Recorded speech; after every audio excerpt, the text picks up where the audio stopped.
Mesdames et messieurs, chers Saint-Germanois, c'est un réel plaisir de vous retrouver aujourd'hui pour débuter ensemble cette nouvelle année. Les grands moments de partage que sont les cérémonies de vœux sont essentiels dans la vie d'une commune et c'est pourquoi nous avons tenu à renouer avec cet événement et à permettre à chaque Saint-Germanois souhaitant y assister de s'inscrire. Ces vœux ont été conçus pour vous, ce sont les vôtres et je vous remercie d'y avoir répondu et de vous y être inscrits en nombre. C'est également avec beaucoup de plaisir que j'accueille, en mon nom et en celui du conseil municipal qui m'entoure, un ami de notre ville, M. Gérard Larcher, président du Sénat.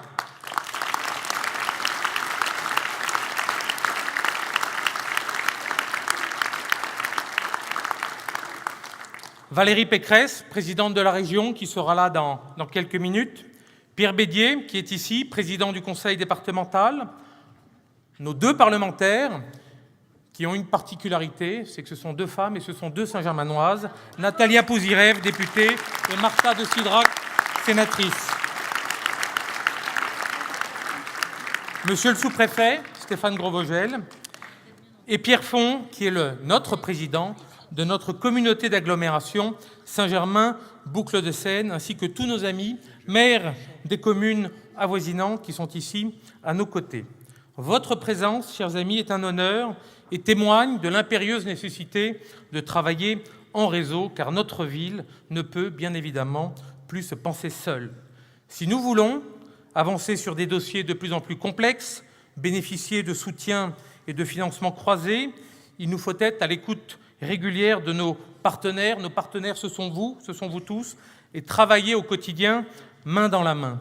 Ce travail en réseau est d'ailleurs une attente de votre part, vous qui comprenez parfois mal les nombreux échelons et encore moins les découpages territoriaux alors que nous sommes si proches et que nous appartenons au même bassin de vie. C'est dans cet état d'esprit, de synergie et d'efficacité qu'avec mes amis Jean-Yves Bourg, maire de l'Étang-la-Ville, Daniel Level, maire de Fourqueux, Brigitte Morvan, maire de Mareil-Marly, nous avons décidé tous les quatre de lancer une étude, je dis bien une étude, pour examiner les conditions d'une fusion entre nos quatre communes. Nous voulons donner à cette initiative locale toute sa force et nous voulons envisager avec l'appui technique d'experts une expérimentation en matière d'organisation. C'est un projet qui est courageux et sur lequel, bien évidemment, le temps de l'information et de la consultation des citoyens arrivera. C'est sur une citoyenneté active et partagée que j'ai choisi de piloter cette action municipale. Je crois avant tout en notre force collective, car c'est au sein de nos conseils, de nos associations, de nos écoles que se transmettent les valeurs de la République et c'est au sein de nos quartiers que se construisent les solidarités du quotidien et notre si précieux vivre ensemble. Nous remettrons d'ici peu nos soleils d'or à des citoyens qui sont engagés au service des autres et du bien commun. Ces soleils d'or méritent notre reconnaissance et un coup de projecteur pour tout ce qu'ils nous apportent au quotidien dans une époque charnière et délicate. Une génération qui s'éteint, parfois brutalement, et une autre qui doit prendre le relais. Aujourd'hui, devant ce pupitre, épaulé par un entourage de qualité, et j'en profite pour saluer l'arrivée de Valérie Pécresse, qui vient d'arriver, je mesure combien cet exercice... Il suffit de se retourner, et Valérie est là. Merci Valérie.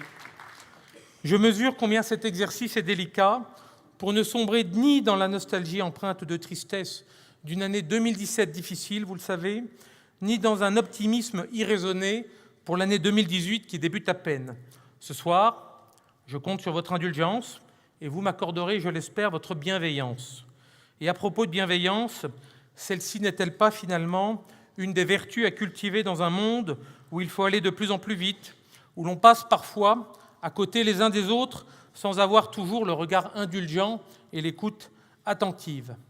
Après la perte d'éminentes figures en 2007, je pense en début d'année à Simone Veil, je pense également à Jean d'Ormesson, qui nous a quittés en décembre dernier.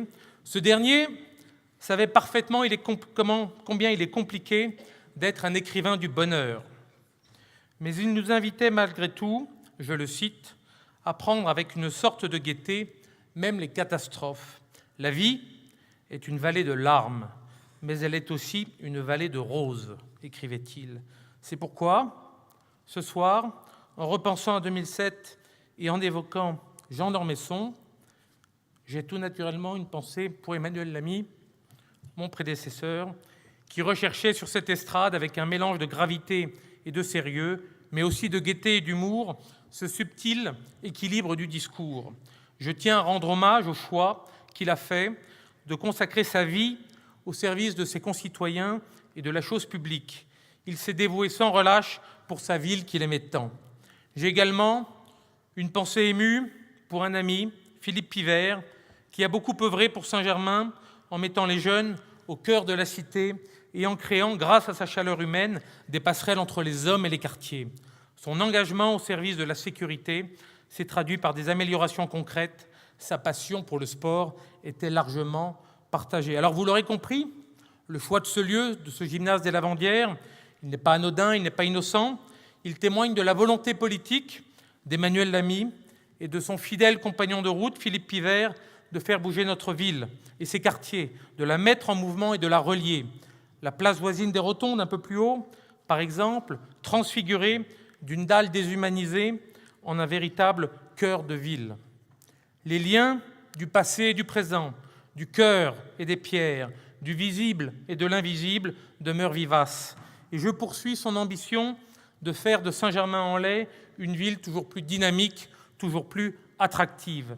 Avec la révision du plan local d'urbanisme, nous allons redessiner les contours et décider de son avenir pour les 20 prochaines années. Alors il nous faut faire cet exercice d'urbanisme, souvent technique pour ne pas dire ardu, et faire émerger un projet partagé pour le Saint-Germain-en-Laye de demain. Vous avez été, vous serez encore, amené à donner votre avis, vous serez consulté de nouveau. Et vous pouvez compter sur moi pour que ces nouvelles règles d'urbanisme préservent l'identité si singulière, voire unique, de notre ville. Mais il nous faut aussi trouver le point d'équilibre pour que le respect de notre patrimoine n'hypothèque pas totalement l'engagement vers la modernité. Et je m'engage devant vous à préserver cette harmonie saint-germanoise. Au-delà de la poursuite de l'écoquartier de la Lisière-Pereire, d'autres encore sont naturellement appelés à connaître une mutation. Je pense principalement à la reconversion du site de l'hôpital qui va être, pour user peut-être d'une terminologie efficace ou technocratique, compactée. Saint-Germain-en-Laye hébergera les activités de consultation externe et d'hôpital de jour, tandis que Poissy, mon cher Karl, sera tourné vers les activités de chirurgie lourde et les urgences. En libérant environ 2 hectares de foncier, cette réorganisation hospitalière nous offre une opportunité exceptionnelle, celle de repenser le visage de ce quartier situé en cœur de ville et souvent refermé sur lui-même. Adossé au pôle santé, nous voulons créer un quartier équilibré en termes de logement et d'activité, attractif et surtout exemplaire, tant sur le plan environnemental que patrimonial.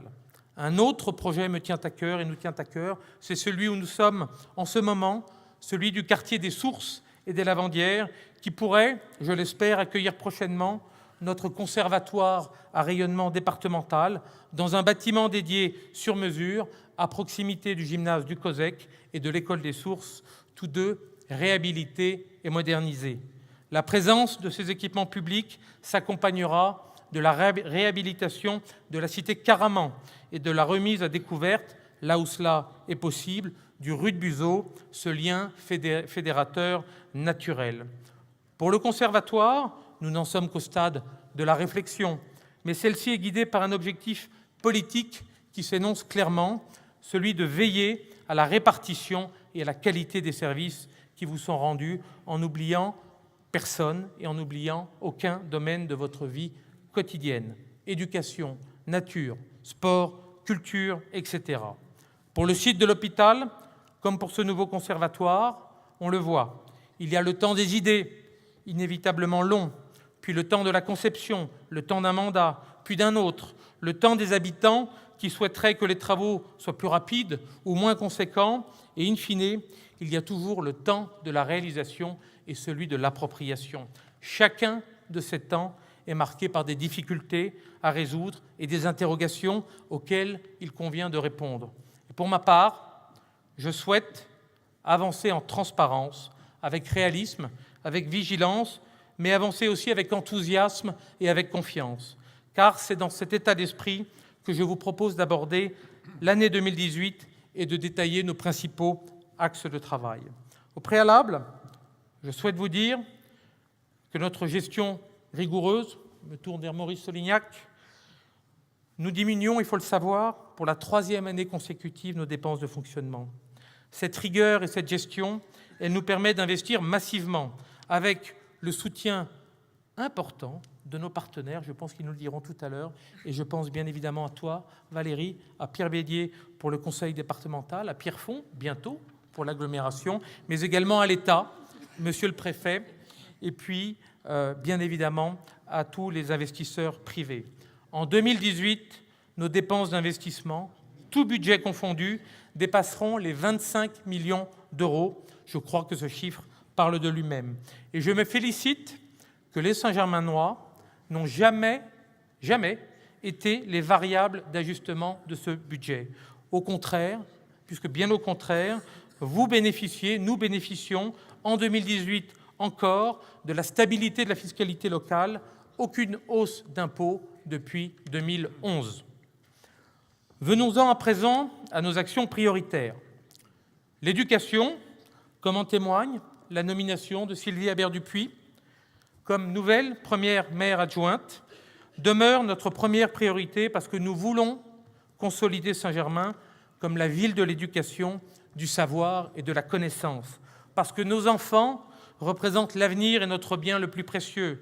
Ils bénéficient déjà des nouvelles technologies capables de donner aussi le meilleur. Et à ce propos, nous travaillerons prochainement à la création d'un conseil digital local qui fédérera les principaux acteurs du domaine et qui permettra, je l'espère, l'émergence d'une conscience digitale. Encore que chez les enfants, la conscience digitale, ça fait déjà longtemps, je pense, qu'elle a émergé. Mais donner à nos enfants la chance de réussir dans notre ville dès l'école élémentaire, c'est leur ouvrir des portes. C'est la raison pour laquelle les investissements dans nos établissements scolaires sont conséquents et sont continus. Cette année, nous achèverons l'extension-restructuration de l'école Marie Curie, puis nous engagerons, entre autres, le projet déjà bien avancé de l'école André Bonenfant. Depuis 2017 et d'ici à 2020, nous consacrerons plus de 15 millions d'euros à la modernisation de nos écoles maternelles et élémentaires. Saint-Germain-en-Laye, c'est une excellence éducative pour tous et nous poursuivrons ce chemin avec détermination. Avec le lycée international, Sciences Po Saint-Germain, mais aussi la communauté d'universités et d'établissements Paris-Seine, je crois que le terreau de notre ville est bien fertile. À la recherche d'une scolarisation internationale pour les enfants de leurs cadres expatriés, les grands groupes internationaux sont enclins à installer leur siège à Saint-Germain-en-Laye, comme en témoigne la présence de l'Association internationale de la signalisation maritime, la ISM, Galileo, qui est implanté au Camp des Loges, et X-Blue, qui a depuis quelques années implanté son campus à Saint-Germain, entre le lycée international et Sciences Po Saint-Germain. Alors vous pouvez le constater, ce cluster d'entreprises de haute technologie et pôles d'excellence scolaire et universitaire se répondent, témoignant des liens étroits entre la connaissance, l'attractivité et le développement économique. Et notre objectif, c'est la consolidation d'un pôle d'excellence scolaire et universitaire. Vous ne le saviez peut-être pas, mais notre ville comptera bientôt plus de 3000 étudiants. L'éducation, vous le savez, est indissociable de la culture. Dans ce domaine, 2018 sera une année riche, une année variée.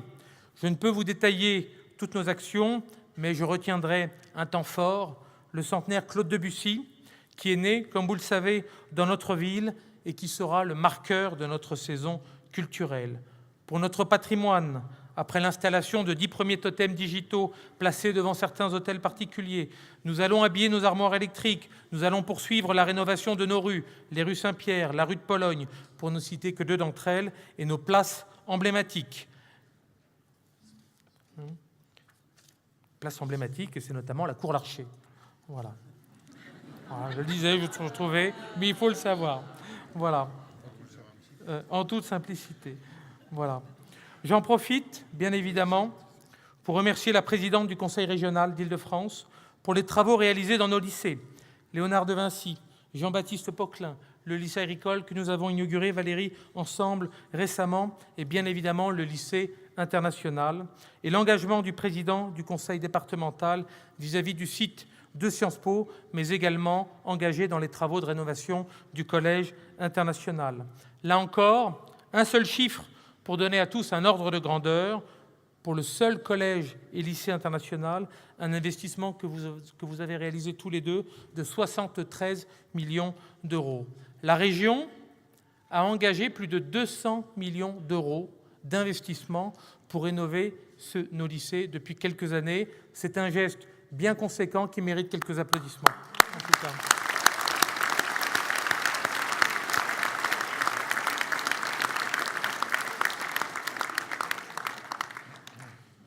Voilà. Toutes nos actions de mise en valeur de notre cœur historique vont renforcer cette unité et sa beauté. Et je n'oublie pas la rénovation des façades, les ravalements engagés par les propriétaires privés, mais également la restauration des façades du château, qui sera terminée en principe à la fin 2019 et qui donne, quant à elle, un éclat incomparable. Cette année, c'est le parc qui va connaître une série de travaux liés notamment à la création de la station Château du tram 13 et qui reliera par un couloir de correspondance l'arrivée de la station tram 13 au quai du RER A. Et ce sera l'occasion notamment de repenser peut-être l'aménagement de cette salle. Mais ce sera peut-être également l'opportunité, et c'est un vœu que je forme, et nous sommes en train d'essayer de réunir le tour de table, l'occasion peut-être de refaire et de recréer le 3e bassin du château en profitant des travaux d'aménagement. Je me tourne vers nos partenaires et nos financeurs, évidemment, qui vont, je l'espère, nous aider. C'est un projet qui nous tient à cœur afin de finaliser l'œuvre de Le Nôtre pour lequel ce bassin, pour qui, en tout cas, ce bassin faisait partie de son ambition d'avoir effectivement ce château tel qui, peut-être, je l'espère, en 2019 ou en 2020, nous pourrons le retrouver. Voilà, vous l'avez compris, Saint-Germain-en-Laye, c'est un cadre patrimonial à ciel ouvert exceptionnel. Et notre ambition, c'est d'attirer toujours plus de clients, plus de visiteurs, plus d'entreprises et plus de richesses. En permettant un accès direct à la gare du RER A par le contournement de la ville, justement, ce tram 13 express va à la fois consolider le développement économique, redonner de l'air à notre centre-ville et améliorer la qualité de vos déplacements. En reliant les châteaux de Saint-Germain-en-Laye et de Versailles, ce nouveau mode de transport, innovant, écologique, renforcera l'attractivité, là encore, de notre ville. Changer le regard que la société porte sur les personnes âgées, handicapées ou encore les plus démunis, mais aussi pour reconnaître tout ce que nous pouvons recevoir d'eux, voilà encore une de nos priorités. En décembre dernier, 2017, j'accueillais ici, avec un certain nombre d'élus, la secrétaire d'État en charge des personnes handicapées, Madame Sophie Cluzel, et une équipe d'handifoot. Leurs discours, comme leurs pratiques sportives, ont marqué les esprits, et notamment les esprits des nombreux joueurs professionnels du PSG qui étaient là. Changer ce regard, c'est une priorité, et c'est un engagement que nous prenons avec Paul Joly, qui est ici, nouveau maire adjoint en charge de l'insertion, pour faire en sorte que chacun puisse trouver sa place au cœur de la cité. Je pense également à nos seniors. Depuis 2018, le bâtiment Henri IV aura fait peau neuve et ouvrira à nouveau ses portes. Et je me félicite que le rez-de-chaussée accueillera, en tout cas d'ici quelques semaines, le siège de l'Office intercommunal de tourisme que nous aurons, j'espère, cher Marcel Gorgès et cher Pierre Font, le plaisir d'inaugurer ensemble. Nos seniors, justement, en attente d'un lieu depuis la fermeture du club Louis XIV, vont également pouvoir bénéficier de nouveaux espaces d'accueil.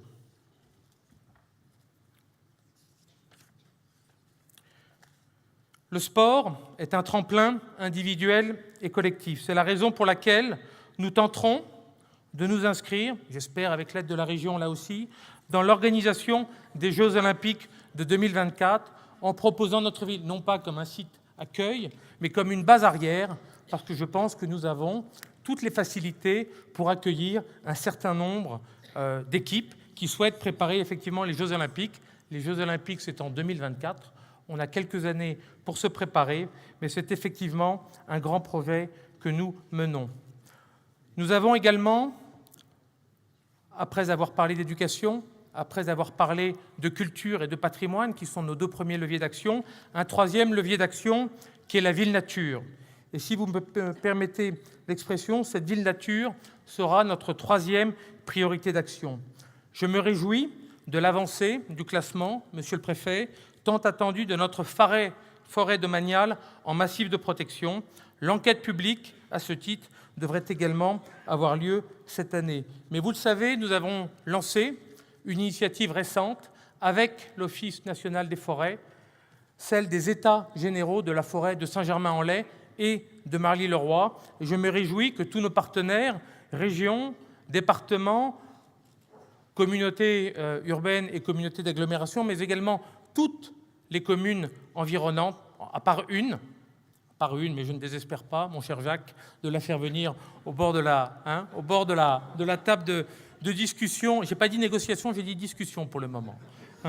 Mais effectivement, l'objectif de ces États généraux de la forêt, c'est d'envoyer un signal fort de sensibilisation pour vous dire que cette forêt, c'est notre bien commun à tous.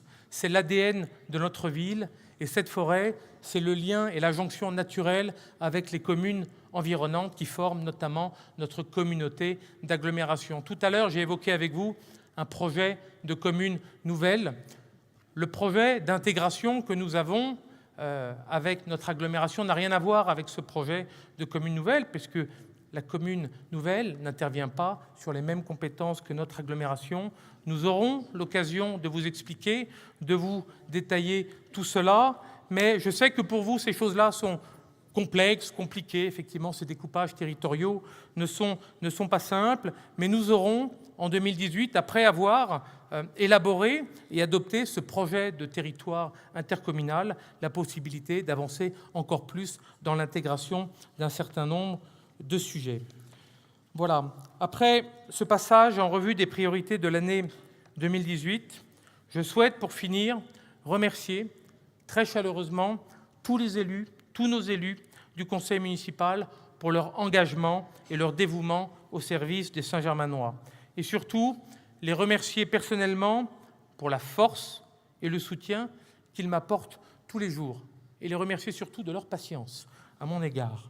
Je voudrais aussi saisir cette occasion pour saluer tous ceux qui ne partagent pas nécessairement nos idées et notre vision.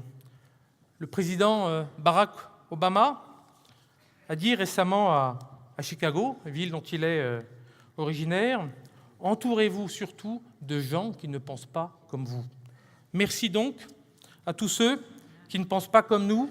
Merci donc à tous ceux qui nous lancent des défis, qui nous peut-être contestent parfois, mais sans trop de virulence, parce qu'à Saint-Germain-en-Laye, on s'oppose avant tout avec les idées. Merci à vous peut-être d'être plus exigeants et plus rigoureux à notre égard. Je crois que notre ville est particulière.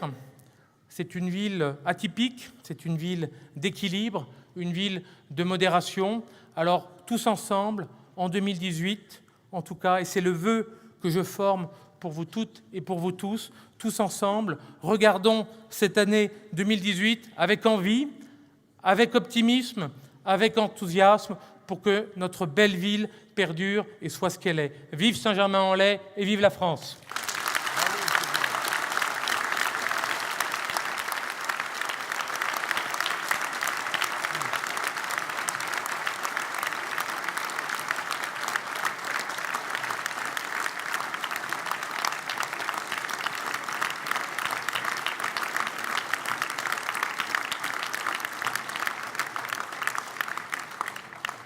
Je vais maintenant laisser la parole à Madame Valérie Pécresse, présidente de la région Île-de-France.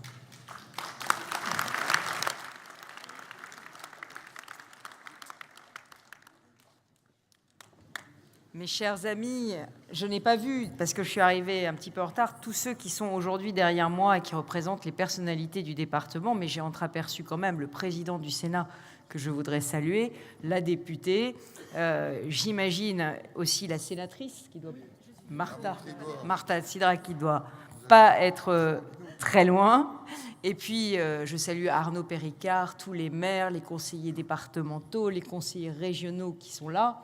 Et puis le conseil municipal des jeunes qui nous m'entoure et qui apprend le civisme et l'engagement avec conscience.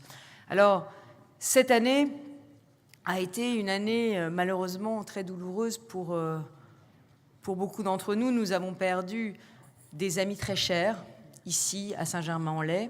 Et puis nous avons perdu, j'allais dire, dans notre cœur, un certain nombre d'artistes que nous aimions tendrement et qui faisaient partie du patrimoine national, mais presque de la famille de chacun d'entre nous. Et il y en avait une, c'était France Gall, qui chantait une chanson avec Elton John. Et cette chanson, c'était une chanson très touchante qui disait « Donner, tout donner, c'est la seule façon d'aimer ». Eh bien, cette chanson de France Gall, je voudrais ce soir ici, pour les premiers vœux d'Arnaud Péricard, qu'on la dédie à ces grands élus qui, ici à Saint-Germain, ont tout donné pour leur ville parce qu'ils l'aimaient.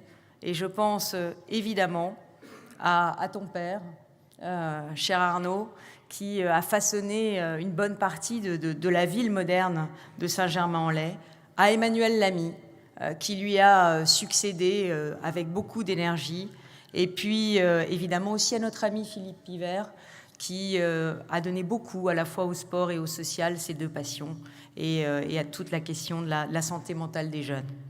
Voilà. Alors,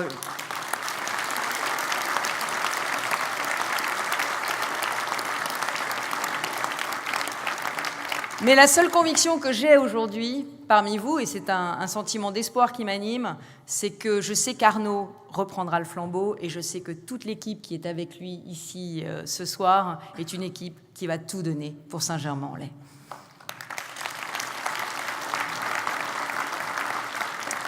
Alors, je tenais à être là, évidemment, pour ces premiers vœux d'Arnaud, parce que c'est un moment un peu symbolique dans une vie politique, mais je tenais aussi à être là pour vous... parce que ça fait 2 ans maintenant que je suis à la tête de la région et puis que il est temps peut-être que je vienne un peu vous rendre des comptes. Et je sais qu'à Saint-Germain, on est exigeant avec les politiques.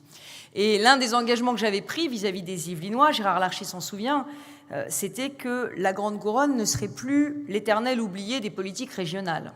Parce que malheureusement, mais c'est historique, la région a toujours beaucoup concentré ses moyens et ses interventions sur la zone centre, la zone dense. C'est d'ailleurs ce que le gouvernement propose encore de faire aujourd'hui.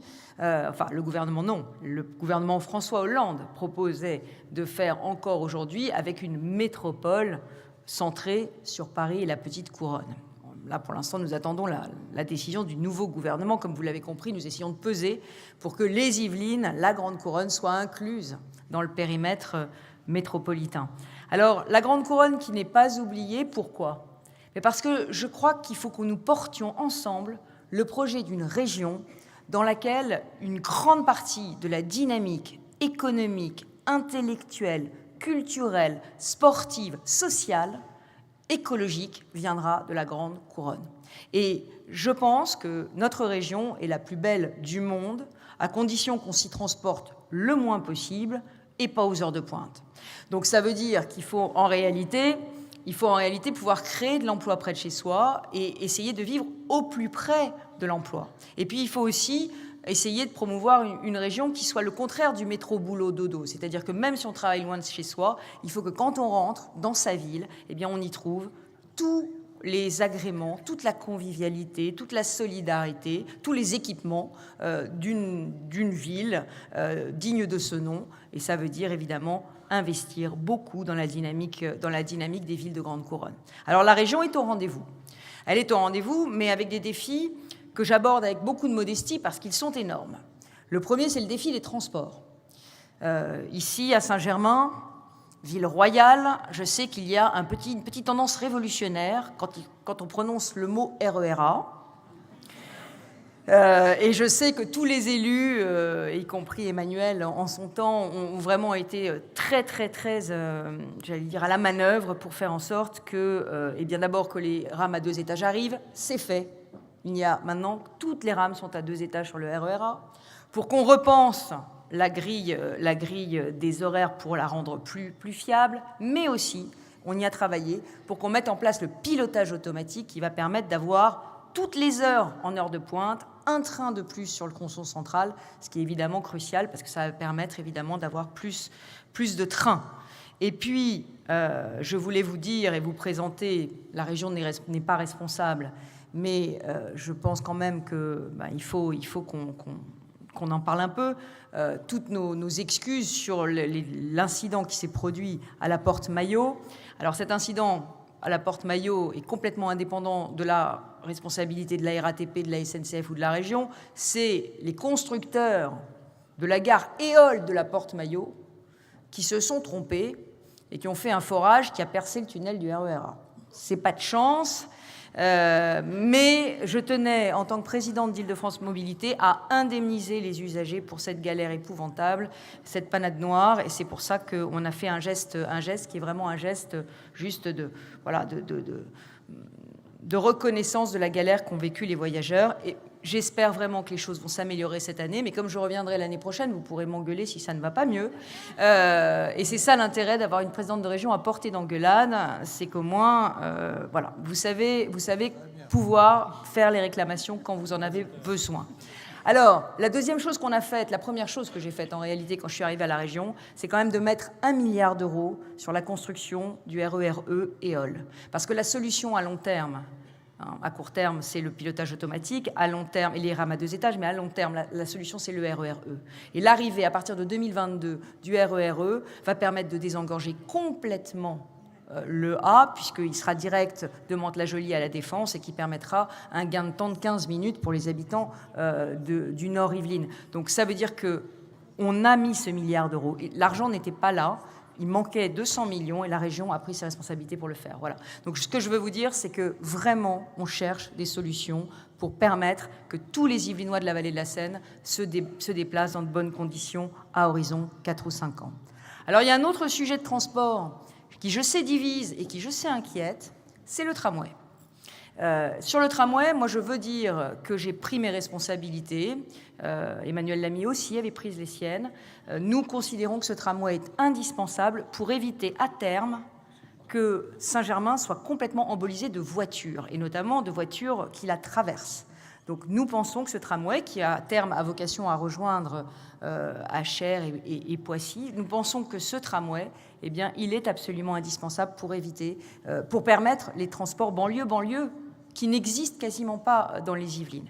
Alors devant vous, je prends l'engagement que nous replanterons les arbres. Je prends l'engagement que ce sera paysager. Je prends l'engagement que nous aménagerons la forêt de façon à ce que vous ayez désormais dans la forêt de Saint-Germain des itinéraires de course, des chemins de promenade. Vous verrez, ce sera plus beau après qu'avant. En tout cas, c'est mon engagement. Et là encore, si je ne le tiens pas, vous saurez vous en souvenir. Ensuite, évidemment, il faut parler pistes cyclables. Là aussi, je voudrais dire que Arnaud fait prendre vraiment à Saint-Germain, dans la continuité d'Emmanuel, le tournant écologique, pistes cyclables, ça c'est très important, parking relais. Dans le département, nous allons financer plus de 500 places de parking supplémentaires, là encore, pour qu'on puisse sortir de la voiture. Et puis nous finançons aussi des espaces de coworking, de télétravail, avec la fibre qui sera partout dans le département en 2020. On va pouvoir télétravailler, et là aussi, c'est important. Alors, je voulais dire que la région est fière d'avoir subventionné le quartier Lisière-Pereire, qui sera un des 100 quartiers innovants et écologiques régionaux, et à 4 millions d'euros. Là aussi, c'est voir loin, c'est imaginer la ville autrement, une ville beaucoup plus proche de la nature, une ville beaucoup moins consommatrice d'énergie. Je crois que c'est très important. Alors, une ville attractive, c'est aussi une ville sûre. Vous savez que la région n'avait pas de compétences en matière de sécurité, mais la région peut aider les maires. Et comme la région peut aider les maires, eh bien, nous avons aidé la ville de Saint-Germain pour rénover la caserne de gendarmerie, qui en avaient bien besoin, et pour renforcer la vidéosurveillance dans la commune, la vidéoprotection dans la commune. C'est important parce qu'il y a de plus en plus de villes en petite couronne qui sont vidéoprotégées. Et vous savez, la délinquance, elle se déplace. Donc quand on parle de vidéoprotection, il ne faut pas qu'il y ait de trous dans la raquette. Malheureusement, on est obligé du coup d'avoir une vidéoprotection qui couvre petit à petit tout le territoire, y compris la grande couronne. Nous avons aussi évidemment veillé à la sécurisation des lycées, parce qu'il y avait des risques terroristes et nous ne voulions absolument pas que ces risques terroristes se propagent. Je voudrais vous parler aussi d'un petit sujet, mais qui n'est pas un petit sujet, qui est un sujet sur lequel Maurice Solignac a énormément travaillé à mes côtés au sein de l'établissement public foncier d'Île-de-France. C'est le sujet des marchands de sommeil. Nous avons un phénomène qui se propage dans la région, dans les quartiers pavillonnaires, avec des personnes qui achètent des pavillons, qui les divisent et qui les louent à de très nombreuses familles en exploitant la misère de ces familles. Et ça, évidemment, ça pourrit complètement un quartier. Donc la région a mis en place un plan spécial pour lutter contre les marchands de sommeil et permettre aux maires de préempter ce genre de pavillon, je le dis, parce que c'est un phénomène qui se déploie dans les Yvelines et Maurice Solignac a fait un magnifique travail sur ce sujet. Alors, une ville attractive, c'est aussi une ville qui fait le pari de sa jeunesse. Et Arnaud Péricard est totalement engagé dans ce domaine. Et évidemment, les lycées que j'ai trouvés à Saint-Germain étaient dans un sale état. Voilà. Donc, il a fallu mettre 200 millions d'euros sur la table. Nous l'avons fait. Mettre 200 millions sur la table parce qu'il fallait à la fois rénover totalement Jeanne d'Albret, le lycée Jean-Baptiste Poquelin, le lycée Léonard de Vinci et le lycée international. Donc, vous voyez, il y avait du boulot. J'ajoute que la région avait aussi lancé la rénovation du lycée horticole.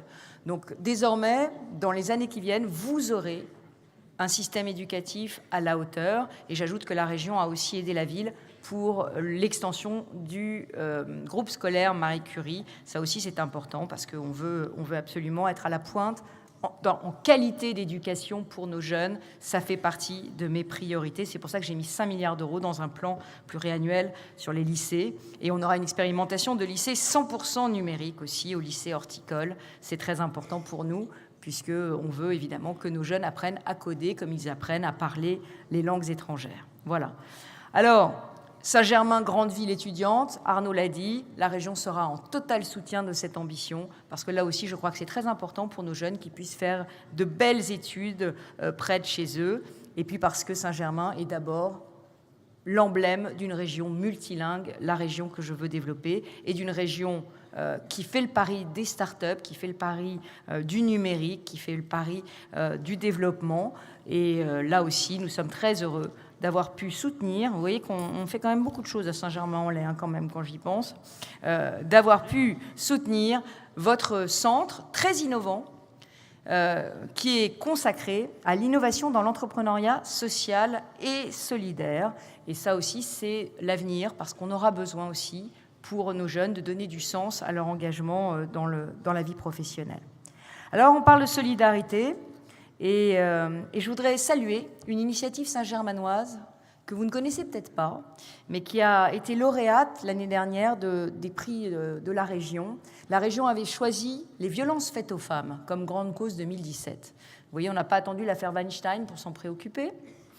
Et eh bien, il y a ici, à Saint-Germain, un Women's Safe Institute qui soigne les femmes victimes de mutilation, leurs enfants et toutes les victimes de ces violences. Et c'est chez vous que le docteur Pierre Foldès a mis au point la chirurgie qui répare. C'est chez vous qu'on prend soin des femmes et qu'on les aide aussi à porter plainte et à rebondir. Alors, ça va peut-être vous faire sourire, mais en faisant cela, les Saint-Germanois sont fidèles à une très belle phrase d'Alexandre Dumas, Saint-Germanois célèbre, qui avait dit « Plus lâche qu'un homme qui refuse de se battre, c'est un homme qui s'attaque à une femme. » Voilà. Alors bravo aux responsables du Women's Safe Institute.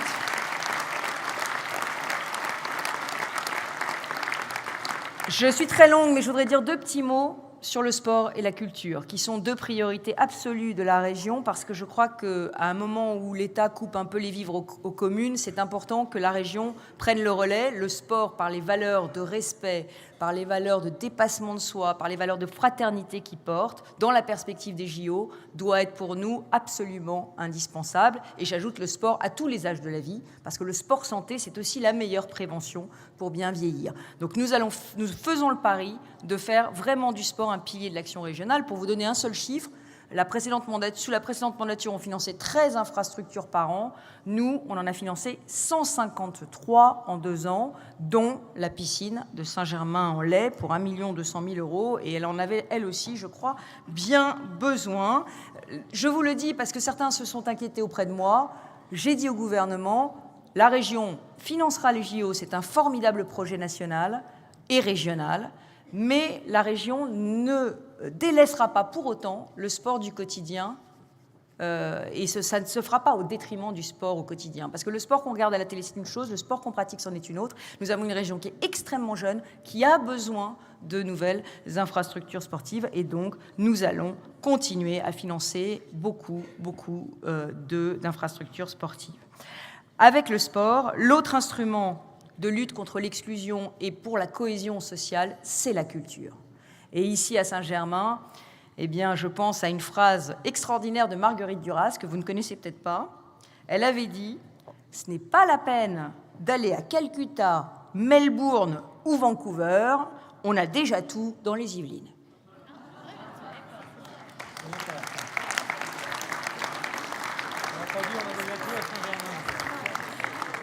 Et Arnaud Péricard dit « Mais on n'a pas encore tout à Saint-Germain. » Ben voilà. Non, mais c'est vrai que dans la ville de Maurice Denis, dans la ville de Debussy, dans la ville de Voltaire, de Molière, de Louis XIV, bien évidemment, eh bien, et de tous nos artistes contemporains dont vous êtes si fiers, il est indispensable que la région soit à vos côtés. Et c'est pour ça que nous soutenons évidemment La Clé. Je sais que c'est un lieu de musique actuelle qui est très cher à Arnaud. Nous soutenons aussi l'Estival. Et évidemment, s'il y a d'autres projets à soutenir, nous le soutiendrons, parce que mon objectif, c'est que la culture sorte de Paris et que, fidèle à, j'allais dire, l'esprit de Malraux, eh bien, nous amenions la culture pour tous dans tous les territoires. Et c'est très important, notamment pour nos jeunes, mais pas que, parce que la culture, c'est ce qui donne un supplément d'âme à toute notre vie. Voilà. Alors, pour conclure, je voudrais citer un autre Yvelinois célèbre, parce que voilà, on est une terre de culture et on l'assume. C'est quelqu'un de l'autre rive, Aragon. Aragon qui a fini sa vie, vous le savez, tout près d'ici. Et il avait une très jolie phrase. Il souhaitait... il avait fait un souhait poétique, et je voudrais vous le souhaiter pour cette année. Je voudrais vous souhaiter une année, comme dirait Aragon, comblée de rêves réalisés, principalement vos plus beaux rêves. Je vous remercie.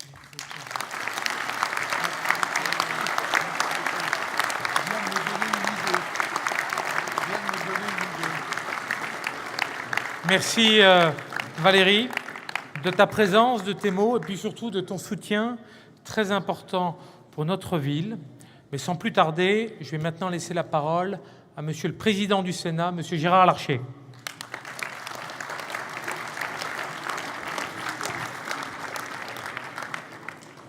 Monsieur le maire de Saint-Germain-en-Laye, monsieur le sous-préfet, qui ici représente l'État, la République, madame la députée, ma chère collègue sénatrice, mes chers collègues conseillers régionaux et conseillers départementaux, monsieur le président de la communauté d'agglomération, mesdames et messieurs les maires et chers collègues, car je n'oublie pas que j'ai appartenu à ce métier, cette fonction absolument extraordinaire que d'être maire, mesdames et messieurs les maires adjoints et conseillers municipaux de Saint-Germain-en-Laye, des jeunes conseillers municipaux juniors qui nous entourent, mais aussi des personnalités qui incarnent ici le service de l'État, le service public.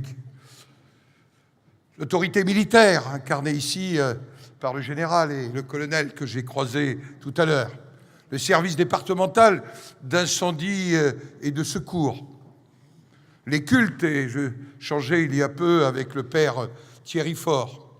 Et puis il y a une personne que je voudrais saluer particulièrement au début de mon propos, Madame la Présidente du Conseil régional.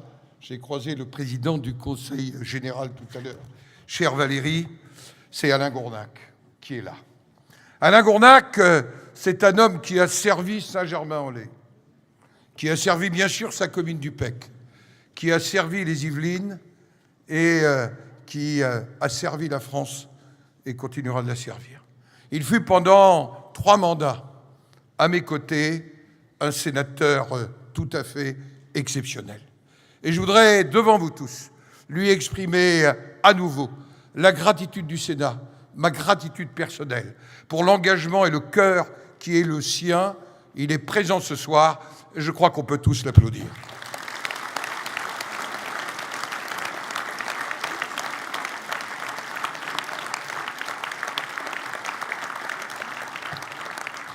Chère Valérie Pécresse, vous avez terminé vos propos par Aragon. Aragon repose aujourd'hui tout près de Rambouillet, entre Rambouillet et Saint-Arnoux, auprès d'un moulin. Et les vers que je préfère d'Aragon sans ponctuation, même si notre distance politique est réelle entre Aragon et moi-même, c'est quelques mots. Avenir, souvenir, nuance si légère, au feu de ce qui fut, brûle ce qui sera. Et ces vers d'Aragon, c'est Saint-Germain 2017. Ce qui fut, et la mémoire de ce qui fut. Et cher père Thierry Faure, ensemble, avec la population, nous avons accompagné Emmanuel Lamy, qui a tant servi, monsieur le maire, sa commune. Nous lui avons exprimé notre gratitude et vous nous avez parlé d'espérance. L'espérance, au feu de ce qui fut, brûle ce qui sera. L'espérance, aujourd'hui, cher Arnaud, tu l'incarnes. Tu l'incarnes parce que être maire dans sa commune, c'est pas simplement exercer une fonction, une mission. C'est, je le dis souvent, être comme un potier avec son équipe municipale, qui donne forme et vie, qui pétrit la terre de sa commune et la transforme. À la suite de ton père, à la suite d'Emmanuel, je sais que toute l'équipe municipale s'y attellera. 2017 nous a offert aussi une joie, grâce au conseil municipal et à la confiance des délégués sénatoriaux, c'est d'avoir, issu du conseil municipal, je vous ai volé votre première adjointe, Martha de Cidrac.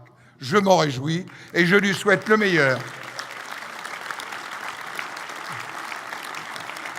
À nos côtés au Sénat. Avant-hier, j'adressais mes vœux à l'Institut des métropoles. Hier, j'étais en un lieu qui vous apparaîtra improbable, aux confins des Pays de la Loire, aux confins de la Normandie, dans le bocage d'Enfronté, dans un village qui s'appelle Chancecret. Un village qui souffre, un village où les agriculteurs, qui sont l'essentiel de l'activité, sont en souffrance. Ce soir, je suis à Saint-Germain, très bientôt je serai en Seine-Maritime, puis aux 4 coins de la France. Pourquoi ? Parce que, avec la responsabilité que m'ont confiée mes collègues, à nouveau en octobre, ma première préoccupation, c'est l'ensemble du pays, sa cohésion. Je le dis devant Madame la députée, le président de la République, avec une extrême courtoisie à la veille de son investiture, est venu me rendre visite au Sénat. Et je lui ai dit, Monsieur le Président, vous êtes le président d'une France fracturée. Regardez le premier tour de l'élection présidentielle. Et notre responsabilité dans notre diversité, c'est quelque part de recoudre cette France, de lui donner une espérance et de la construire. Et je le dis parce que je le ressentais hier soir à Chanzcray, où plus de la moitié du village était là pour des vœux. Alors, vous voyez, un village, quelques centaines d'habitants. Je voyais bien que le message qui m'était transmis était aussi un message de ceux qui ont le sentiment, et pas simplement dans les quartiers, d'être oubliés, abandonnés, méprisés. Et je crois que c'est notre responsabilité. Et toujours au même président de la République, je disais il y a peu, et au Premier ministre à Cahors, le 17 décembre, les collectivités territoriales, ça n'est pas le problème, mais une des clés de la solution. En effet, on ne peut pas redresser un pays, et nous devons tous contribuer au redressement de notre pays. Nous devons le faire en dépassant parfois nos sentiments, parce que c'est l'intérêt général. Je crois qu'on ne peut pas reconstruire un pays sans s'appuyer sur les forces vives de ces collectivités territoriales et de ces 550 000 élus locaux. Et puisque le symbole de Saint-Germain est un berceau, la commune est comme un berceau. La commune, c'est un lieu qui permet de grandir. Et monsieur le maire, puisque vous réfléchissez à des quadruplés, il faudra agrandir le berceau, mais en même temps conserver ce qui est la force du berceau communal. Et c'est possible. C'est possible parce que ça dépendra de votre volonté. Et pour que les choses soient claires, monsieur le maire, si telle est votre décision collective, nous serons à vos côtés. Nous vous aiderons parce que c'est une démarche qui procède des élus, où chacun doit aller en fonction de ce qu'il ressent. Hier, dans l'Orne, j'étais dans un département qui avait 505 communes il y a 3 ans et demi, qui en a 389 aujourd'hui. Par la volonté de ces élus, pas, monsieur le sous-préfet, par une décision de l'État ou par une décision préfectorale. Et c'est donc cela la démarche. Nous avons devant nous quelques sujets. Le sujet, bien sûr, des finances locales. Les Français ont choisi. La taxe d'habitation va disparaître. Encore faut-il inventer un impôt local. Et j'espère que la langue de Mme Gourault n'a pas trop fourché. Parce que nous devons inventer un impôt local qui soit le lien entre citoyens, collectivités territoriales et son assemblée, et services qui sont apportés. Parallèlement, nous réfléchissons à la question du logement, pour sortir de logiques strictement mathématiques.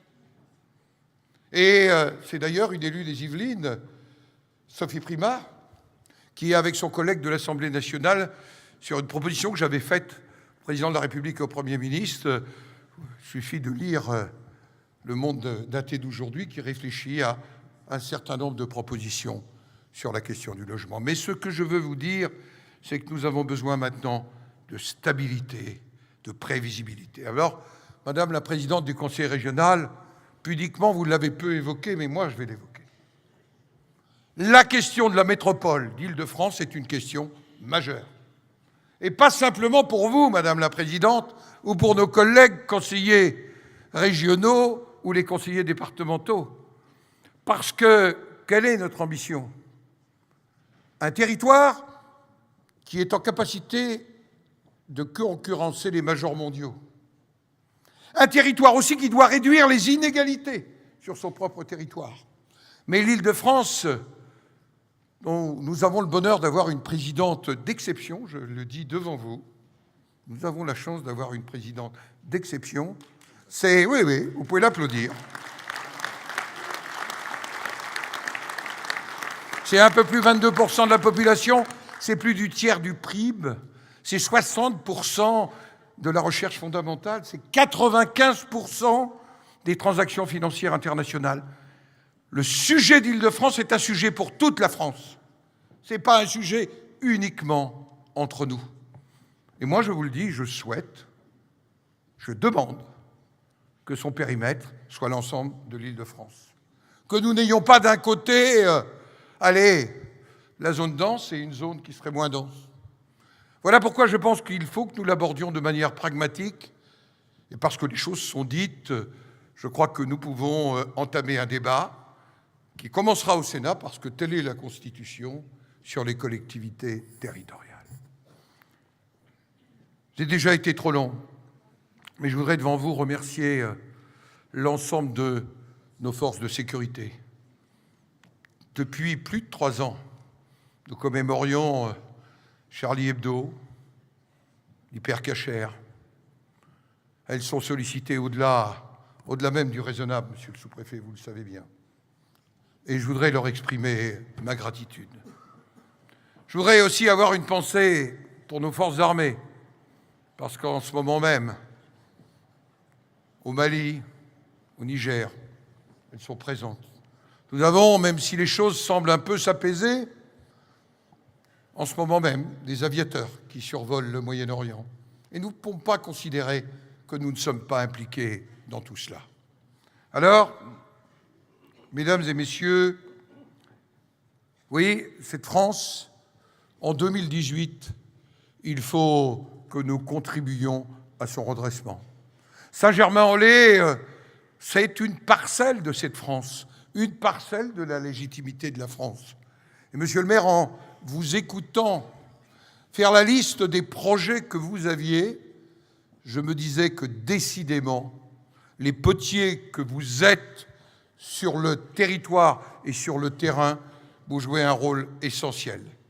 Alors je vous souhaite à chacune et à chacun les meilleurs vœux personnels, collectifs, les meilleurs vœux pour Saint-Germain-en-Laye et toutes les communes qui sont si proches de Saint-Germain-en-Laye, qui partagent, c'est parfois complexe, l'aventure communautaire, mais c'est aussi un beau mot, communauté, c'est-à-dire le partage. Je vous souhaite le meilleur pour que vive Saint-Germain, vive la République, vive la France!